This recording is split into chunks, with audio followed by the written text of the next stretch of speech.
Tell me, what did you mean in the title of your book that the Jewish people had been invented? It isn't a provocation. I meant it. I think that the Jewish people was invented. Like the French people, like the Italian people. You see, to build nations in the modern times, historians started to build to the past peoples. Between these peoples, I think that in the second half of the 19th century, the Jewish people was invented. Now, you have drawn on all sorts of evidence to show us that things which most of us took for granted as having had happened, even if they did not justify the foundation of the State of Israel 2,000 years later, actually never happened at all. Tell us about some of that. You know, in an interview in the radio, I can say one thing. To take, for example, the exile. You see, the exile is so important to the Jewish history. Everybody knows that the Jewish were exiled 2,000 years ago. But, you know, when I started to work about it, I was surprised not to find even one book, one research book about the exile. The exile of the Jew in the beginning of our time didn't happen. Now, it shocked a lot of people. It shocked myself when I started to work about it. But the Jewish were never exiled from Palestine. If they were never exiled from Palestine, of course, then ipso facto they have no right of return to Palestine, still less a right to eliminate the word Palestine from the map and scatter its inhabitants across the world.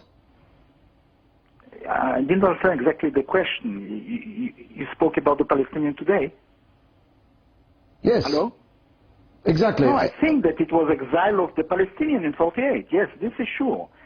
I was talking about the myth of the exile in the beginning of the area. Indeed, that's my point, that if the Jewish people were not exiled from Palestine, then even their tendentious claim of that exile to justify a return, a right of return, thousands of years later, is necessarily invalid. Yeah, you see, even if the Jewish were exiled 2,000 years ago, I don't know why it is giving rights after 2,000 years to come back. Why 1,000 years is not giving rights and 2,000 is giving rights? You understand? The question for me, from the beginning, wasn't the problem of the historical rights of the Zionists reclaimed for the Jews to come back to Palestine.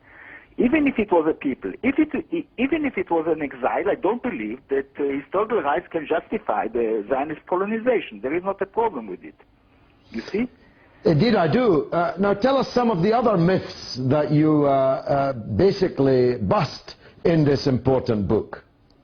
You see, I think that diaspora, what we define as diaspora, I mean the existence of Jewish communities in the world, is the origin of this existence of the Jewish community is not exile and also not, emigration.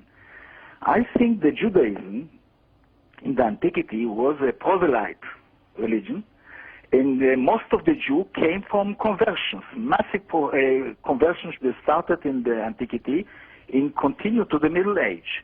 Then my conclusion, my book, is to accept, first of all, the fact that Jewishness is a religion and not a people. Secondly, that most of the Jewish in the world are descendants of converted people.